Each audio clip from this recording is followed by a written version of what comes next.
hate hardship. Previously I often toil on assembly lines. Young as I am, I die suddenly, then reincarnate in an ancient village. This isolated village offers hunting, farming, bride price, free marriage, even immortal cultivation. Absolutely not, he warns. Cultivation is hard, surely you're afraid. I counter. Repeat your previous question. He repeats. Do you want to cultivate immortality? My answer is immediate. No. My refusal hardens. I won't cultivate immortality, not even a dog would. The cultivator seizes me. What are you doing? He presses. You want to cultivate? No. He declares. You're lying. I snap. You're sick, release me, hides terrify me. At the test, an examiner announces. Bone age 13, mixed water fire spirit root. The verdict follows. Pass. Then comes. Bone age 16, next lifetime. The examiner rules. Come earlier, next life with better birth, mixed spirit root, rejected. The next candidate steps forward. Bone age 12, single attribute ice spirit root. The result rings out twice. Single attribute ice spirit root, single attribute ice spirit root. This little girl is impressive. She seems descended from the Lin cultivation clan. No wonder, young lady, state your name. Senior, this junior is Felix of the Lin cultivation clan. The elder approves. Good rest there. Felix bows. Thank you, elder. More candidates arrive this time. The elders agree. Several promising seedlings. Nobody remains, so they prepare the second trial. Prepare the second trial. Before it begins, an immortal appears at the testing ground. Candidates marvel. He's so handsome, why is he back? The elders bow. Greetings, Logan. Logan orders. Test his spirit root. The examiner readily agrees. An elder turns to Logan. Peak Master, identify him. Caleb approaches. Caleb greets the seniors. One asks, Caleb, where does this child come from? Caleb answers, picked him up along the way. Inside I curse. You beast. I protest inwardly. No justice, no law. The examiner commands. Young man, enter the formation. I demand. Help me up, what are you looking at? The result appears. Bone age 12, mutated sword spirit root. What a sword spirit root. Shock erupts across the testing ground. An elder scoffs. Mutated roots are rarest. Sword roots mark natural sword prodigies. The cultivation sect rises through sword cultivators and dominates the entire province. They have long sought one. A sword root, heaven favors our sect. Someone tells Caleb, brother, what luck finding such talent. Explain how he comes into your hands. Caleb explains. A chance encounter, at first sight he cries, begging for discipleship. He begs for training, his sincerity moves me, so mercy brings him here. The elders accept the story. Indeed, we can begin the next trial now. The spirit root test ends. The formation closes over a 10-mile sea of candidates. Those who pass remain behind, waiting for the second trial to begin. This is only the first trial. The heart trial decides whether we remain. Explain. Another candidate answers. Your spirit root and bone age both top the requirements. But heart inquiry is the hardest, most mysterious trial. Look at that heart questioning place. Enter, walk out and pass, get carried out and fail. Inside remains unknown. The candidate adds. Afterward, nobody remembers anything inside. My reaction follows. That is sinister. First, beneath only the three great schools, the cultivation sect models righteousness, so recruitment considers more than talent and aptitude. Character and temperament matter greatly, which is why every candidate faces this hard trial. So corrupt candidates face elimination. Felix smiles. I'm Felix.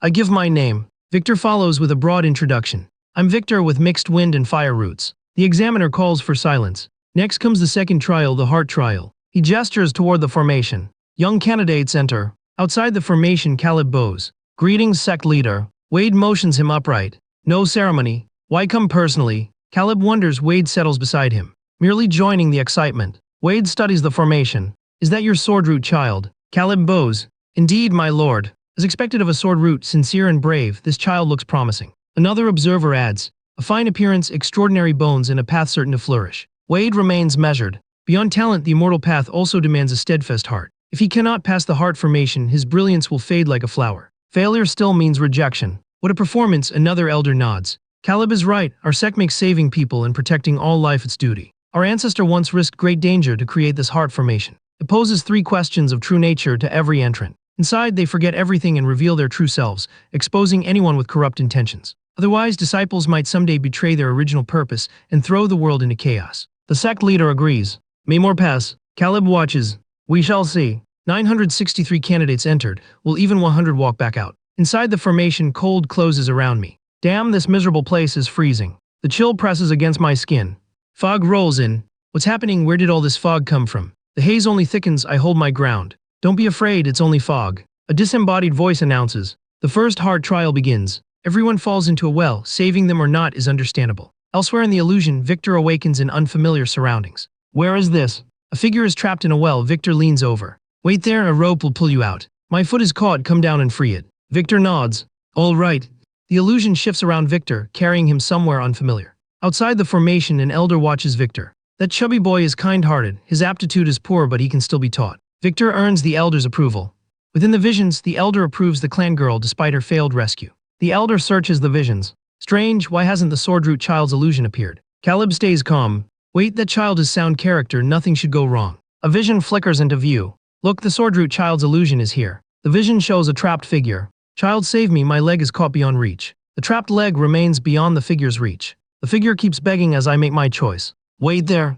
The figure brightens. Wonderful, thank you. You're still alive, monster, you tried deceiving me again. I bury you now so you can harm no one. The monster goes into the ground, unable to harm anyone. It remains buried there. Outside the illusion, the watching elders judge the candidate. He chooses killing over rescue, becoming the first in our sect's history to do so. That isn't necessarily bad. At least this child notices the illusion's flaw and thinks carefully. His mind is subtle, brave, and resolute, rare indeed. An elder nods. Wade is right. This child acts decisively and is destined for righteousness. A cultivator destroys encountered monsters without hesitation. Cultivators should act so. Refusing to choose passes the second heart trial. As an outsider, do you choose to run over 5 people or 1 person? Nothing reveals which side contains a good person. An observer turns to Caleb. Could the candidate surprise us again with his choice? Caleb has no idea. The trial presses me. Have you decided between killing 5 and killing 1? The 2 choices remain completely different.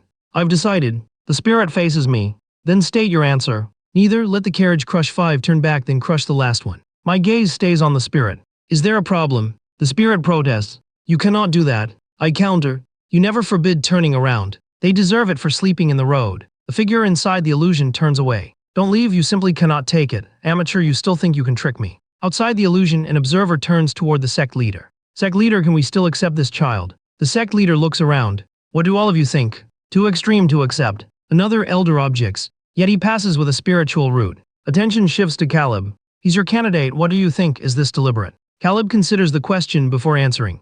Judge a gentleman's heart, not his schemes. The trial accepts him, so those absurd words aren't his true thoughts. Caleb's defense of the candidate ends there.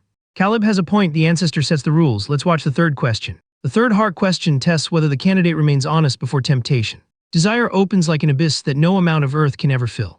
It also resembles a stone rolling down a mountain, impossible to stop once falling. An honest answer alone allows the candidate to pass this final question. The spirit appears before me again. Young man, the spirit of honesty stands before you. Did you drop this battered iron axe, the spiritual axe, or the immortal axe? Calling him crazy, I turn and walk away. Outside the illusion, the observers watch me simply leave. He simply walks away. Excellent, before immortal energy he shows disdain even we cannot match. Such character is worthy. The elders remain fixed on the illusion, impressed by that apparent restraint. Then I suddenly race back. The observers recoil, unable to explain my return. I remember. The axe I drop is Pangu's ancient divine axe. Stop standing there and retrieve it. The spirit denies. There is no Pangu's axe here. I roar. You dare steal mine. If you have it and I don't, then I'll kill you right now, come on. The spirit retreats, I shout. Come back. I challenge it. Come out and fight me, from now on you're called a turtle. I add. A head-hiding turtle. Elsewhere, an observer realizes. He is doing this deliberately. The enraged spirit erupts. Absolutely deliberate, he cannot remain, don't stop the spirit. Even punishment will not prevent his death. Then let me go. An observer agrees. Go, no punishment awaits you. The observers conclude. That boy definitely knows this is an illusion. He's provoking the spirit on purpose. One of them mutters. His purpose makes no sense. No idea, he broke the formation, so does he pass or face elimination? Caleb, you brought him here, go make the trip yourself, my disciple. Master, decide whether he stays. The sect leader counters. A sword root broke the illusion, the answer is obvious. He accepts. Fine. His master orders. Explain everything clearly. Caleb approaches my motionless body and warns me. Stop pretending, get up now unless you want to die here. I sit up in confusion. Where am I and how did I get here? Caleb cuts straight through my confusion. You're playing dumb, no more evasions with you. You've caused enormous trouble, now only 2 paths remain open before you. Stay and cultivate under me, or vanish in the Wild Wolf Valley with the spirit's secret. Choose. Faced with that choice, I protest. Wait, this is wrong, your formation is simply too crude. None of that is my fault. I already told you I don't want immortality, yet you insist on bringing me back, and now somehow everything becomes my fault as well. Fine, I'll cultivate and submit, all right. Better take vows and sever all emotions. Better never meet, better never encounter, better never fall beyond redemption. Better end this life. Caleb despairs. What terrible sin brings this upon me? Elsewhere, the waiting candidates notice. Someone else is still inside. A candidate mutters. He should be eliminated by now, why does he take so long? Victor calls. Junior Grandmaster over here. Spotting him, I ask. You passed too. Victor brushes off his success. Just luck, you came out awfully late, Junior Grandmaster. Victor, look, why has the sky suddenly gone dark? Victor looks upward. Why? A cow is flying overhead. He follows up. How can cows fly? Because someone down here is blowing it skyward. Believe it or not, you too. Nearby candidates marvel. With supernatural craftsmanship, immortal powers are truly incredible. An announcement rings out. Cross this bridge and you become disciples of the sect. The herald continues. Fellow cultivators, what are you waiting for? Cross the immortal bridge, reach the far shore and seek eternal life. Charge. At the bridge, my companion urges. Junior Grandmaster, let's go too. I answer. Let's move. The bridge to longevity looks magnificent. This truly is the grandeur of immortals. Behind me, someone calls. Junior Grandmaster. Victor quickens his pace. Let's hurry too. A nearby candidate greets me. We meet again. We never separated. The candidate concedes. True. The candidate observes. You're from the mountains, aren't you? That catches me off guard. It really is that obvious. Only mountain folk wear clothes made from beast hides. You really have a sharp eye. So this truly is only a formality, nothing happens. Shane, explain what you're saying. Someone spots the sudden change and shouts. Explain what he's doing. Another alarmed voice calls after him. Tell us where you're running. Backward. Fall back and run. Another voice counters. Don't panic, hold steady. That candidate has a breath-type single spirit root. He cannot possibly be a demon. That rotten name already sounds evil. The others immediately agree. Exactly what is this? Identify that thing. Someone recognizes the danger. It's a void demon, call for help quickly. On the bridge, panicked candidates cry. Some evil thing is coming. Now only 2 promising candidates remain. During the trial, the elders discover that the child is a demon incarnation. During the trial, one elder says, it resembles that northern region's powerful being. Another elder answers, impossible. During the trial, an elder says, our province avoids that northern region. The sword trial continues. Those dogs never stop, someday they will die without knowing why. A companion asks, are you all right? I'm fine. He protests. You nearly scared me to death. He asks, that was nothing, so were you truly afraid? I calmly deny it. I whisper, keep quiet and wait until they pass. He asks whether fear stops me, but I call it prudence. I hear a disciple confirm that every candidate's documents are finally ready. I watch an elder study the plain-looking disciples, all cheerful and vigorous. Within 2 months, they'll know cultivation's bitterness. One reportedly has a mutated sword root. They still haven't arrived, surely they didn't fall into the valley. That's no laughing matter. Near the entrance, someone offers roast goose. A hungry candidate notices. Someone else seems to be coming. I reach the entrance as a candidate demands. Why are we still waiting? A disciple asks who remains and someone points at me. That newcomer again. The candidate says while my acquaintance watches silently. Before the watching disciples, my acquaintance longs to run over and kick me. At the entrance, a disciple ends the delay and orders everyone inside at once.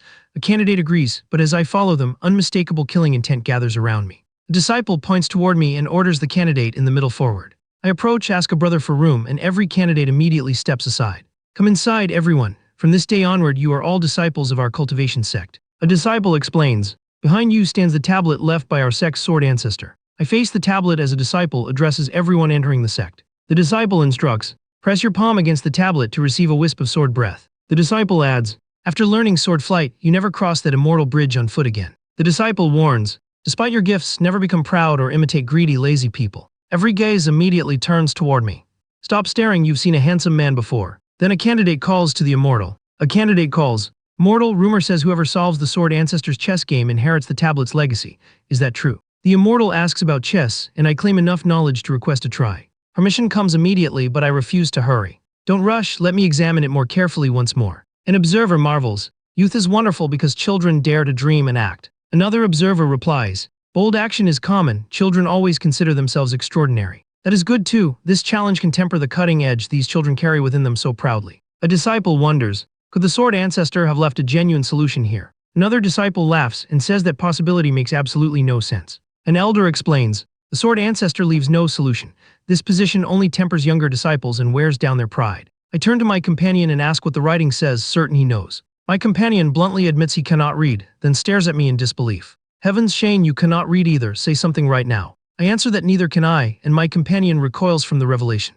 Another disciple approaches us. What are you two staring at? What exactly does the stone tablet say? Surely you know already, none of us can read. The newcomer gasps at our ignorance. Senior sister, can you read or are you illiterate too? Everyone turns toward the female disciple for an answer. She deciphers fragments. Risk a dangerous move, let the sword take an unexpected path forward. Break then rebuilds, let jade arise within the heart. She recognizes only 6 characters of it. Touch the stone tablet first. Victor, are you also from some village? My companion answers, my family is powerful and my home city is crowded. Then explain why you never study. Victor scoffs, dogs don't study, it's too difficult. Attention shifts to me. Shane, explain yourself. My family is quite powerful too. This feels more miraculous than science. Make way, make way. I press closer. You see Shane coming, Victor. Fellow disciples have no need for such rudeness. Victor yields. Yes, Shane is right. Inside, he fumes over the brat's superior act. The realization catches his interest. This brat can posture even better than him. Someone test the pair. Tell us if you two understand this. Both merely hum and nod.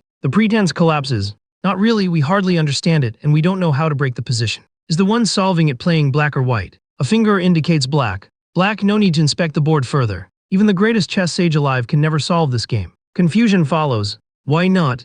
Because this isn't an unfinished position at all. It is already a completely dead game. Exactly, unfinished games permit solutions, dead games have none. Let's go. The others hesitate.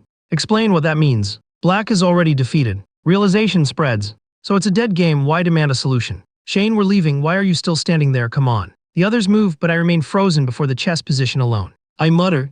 Risk danger, stray with the sword, destroy, then rebuild. Victor cuts in. Tell me what you're saying, something is wrong with you. The chess is inside, I stand outside. Break, rebuild, and let emptiness bear fruit. As the words settle, the whole dead position suddenly looks different from outside. Victor stares. You're talking nonsense. Clarity strikes me. I think I've found the way to break this game. Someone groans. This child has lost his mind. My certainty sharpens. There is only one truth. If this game refuses to let me win, then I'll smash it apart. Alarm erupts. Explain what you're doing. My answer remains plain. I'm breaking the game. Believe me when I say some filth is possessing me. The victim snaps. Choose your death. I want to rest. A shout interrupts the thread. Look over there. The sword tablet is glowing. Maybe that strange aura means it has truly awakened. Someone suspects an ancient presence, but the thought remains unfinished. At that same moment, a disciple boasts. See, the formation is breaking exactly as predicted, yet nobody believes it. Perhaps the sect ancestor is finally emerging. No figure appears, yet the crushing aura alone is truly terrifying. Another witness counters. No, a newcomer shatters the sword tablet. Disbelief erupts, but the witness insists. One kick crushes it. What a thing, such domineering sword intent. Even the sword tablet itself can break. Sword intent turns everything within 10 lie into a forbidden zone.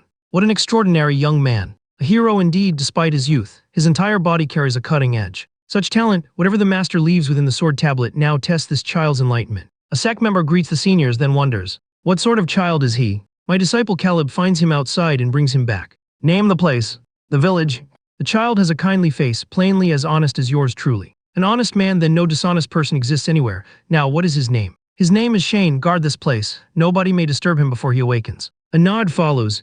Understood. Then, the master accepts him upon awakening. You teach him. Fine, go. Behind them comes a complaint. Every mountain departure brings black clouds and wild winds. Outsiders must think this is a demonic sect, unbelievable. Yet the formation finally breaks. It breaks in the strangest way, and one conclusion follows. Wendao sect will know no peace now. Once Shane's training is complete, the sect leader can finally cast the position onto him. Caleb, your return earns enormous merit. The man you bring comprehends the sword tablet, so why aren't you happy? Caleb turns away, someone calls after him. Where are you going, abandoning the disciple selection? Caleb ignores everyone and leaves the disciple selection behind. He's probably brooding right now, enough business comes first. Within the tablet, words unfold. In heaven stands Beiyujing with 12 towers and 5 cities. The inscription continues. Mortals touch my crown and bind my hair, granting eternal life. The final characters name the sword tower.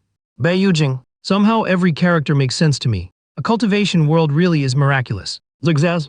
A new voice rises from the sword tablet. Your summons reaches me. From today onward you are my new master. What are you?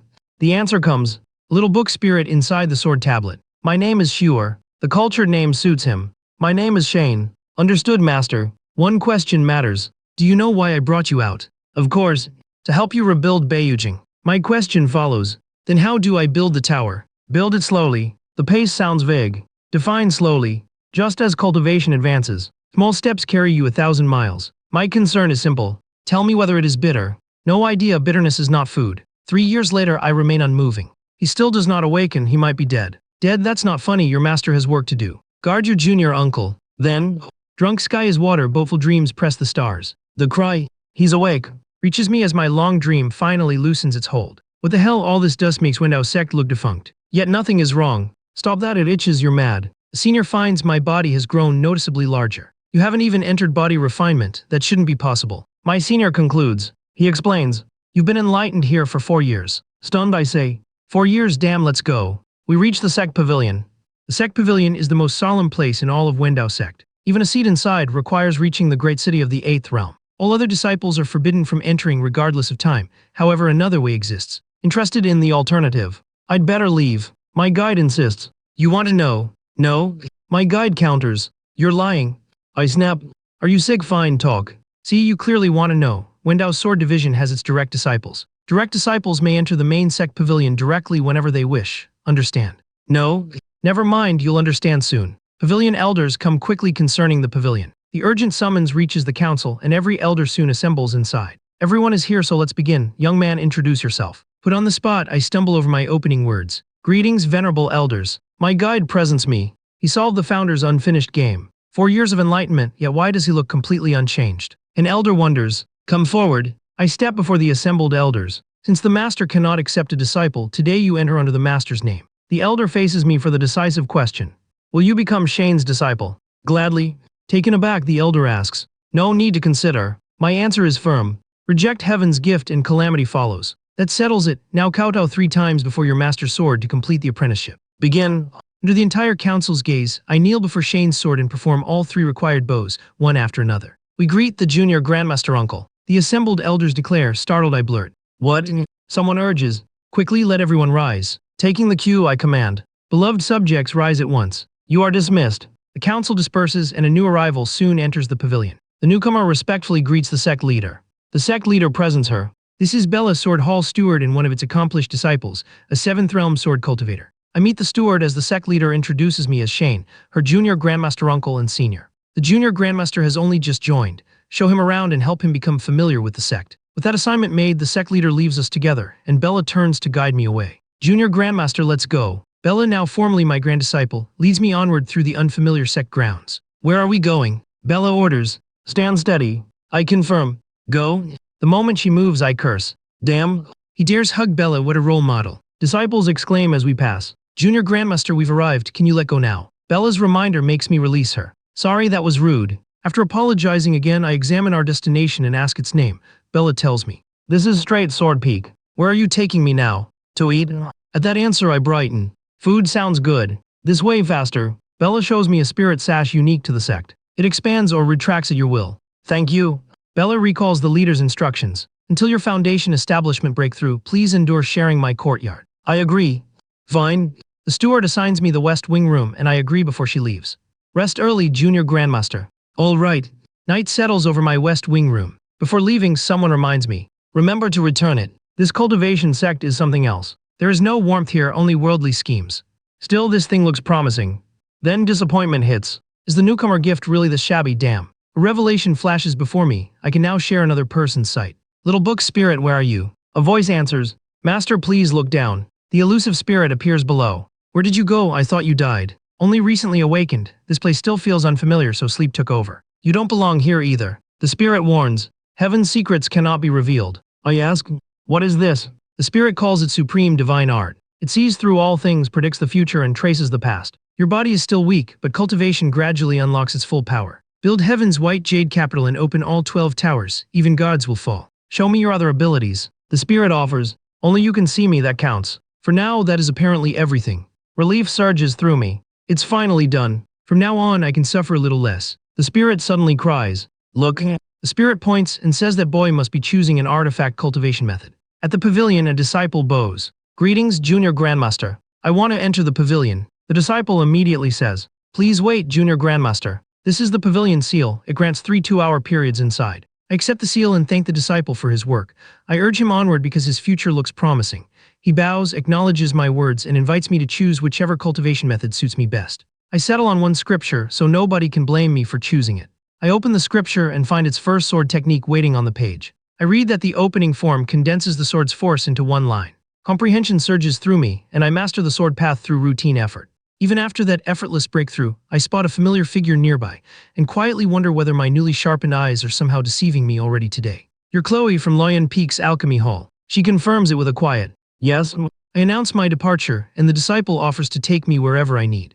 I agree, and the disciple gestures ahead while inviting the junior grandmaster onward. I praise the gourd but warn the disciple to keep our flight steady. I feel the gourd steady, then agree when the disciple urges us onward. Below us, disciples call Chloe adorable but lament the pairing. Another objects. That is junior grandmaster Shane. Below, disciples reverse themselves and declare that Shane makes a perfect match for her. Once airborne, Chloe wonders, why are you going to our alchemy hall? To get a foundation establishment pill. The gourd abruptly stops when the disciple hears about a foundation establishment pill. The disciple offers something, and I ask whether she truly means to give it away. The disciple reveals that 10 pills are inside, and I stare at the gift before asking whether all 10 are free. The generosity catches me off guard. This feels improper. The disciple dismisses my concern because every pill comes from her own refining. The disciple offers, "Please accept this junior's filial gift." "Fine, but one pill is enough." "One pill?" One pill, that sounds like bragging, but there is no proof. The disciple hesitates. "So are we still going to the hall?" I shake my head and ask to return to Sword Peak instead. My guide readily agrees and turns the jade gourd around. On the return, my guide asks, "Junior Grandmaster, did you tearfully beg Logan to bring you back?" Slander, pure slander. Logan tells barefaced lies, that bastard. A Sect member checks. "Junior Uncle, are you ready?" "Always ready." "Then begin." The other person confirms. "Understood," and starts at once. At last, the attempt succeeds. It works. In the morning, Bella greets me. "Morning, Grandmaster." The steward asks where I am going, and I answer that I need food. I offer to share, but Bella declines. "All right then." The steward leads onward while telling the junior Grandmaster to stand steady, and I brace myself. I confirm my readiness, and the sacred repository awaits deep inside. Deep within Sword Peak, the repository anchors the cultivation sect's entire foundation. Within the sect, no place is more mysterious or sacred than this sword repository. Every class of weapon waits inside: spirit, imperial, heavenly, and immortal.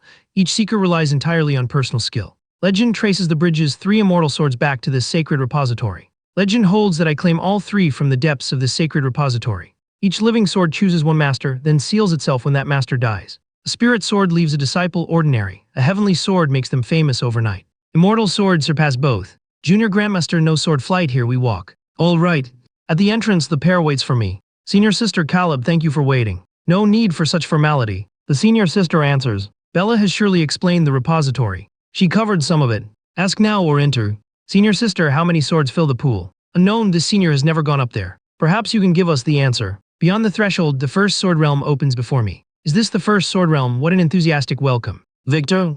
Do we know each other?" "How could we not? It's your brother." Recognition hits me. "It really is you." Victor groans. "Nothing but forging iron every day. These calluses come from my master's torment. Keep climbing, brother, no strength remains." He refuses help. "Felix climbs this, aren't you ashamed? Get on my back." No, absolutely not." I cut him off. "Keep arguing and never call me brother again. You cannot say you're incapable." Carried upward despite his protests, Victor wonders. "This cannot be a dream, can it? Slap yourself and see." He does. "Brother, that really hurts. This isn't a dream." "Fool." Overcome, Victor declares. "Brother, if my being male is acceptable, let me marry you." Get lost, get lost. His proposal earns an immediate verdict. That is repaying kindness with pure vengeance against me. I wave him onward. "Enough, find your sword." He asks. "And you, brother?" Naturally, I keep climbing. Until an immortal sword is mine, there is no return. The 4th sword realm is nothing special. I force upward as astonishment erupts. "Too fierce."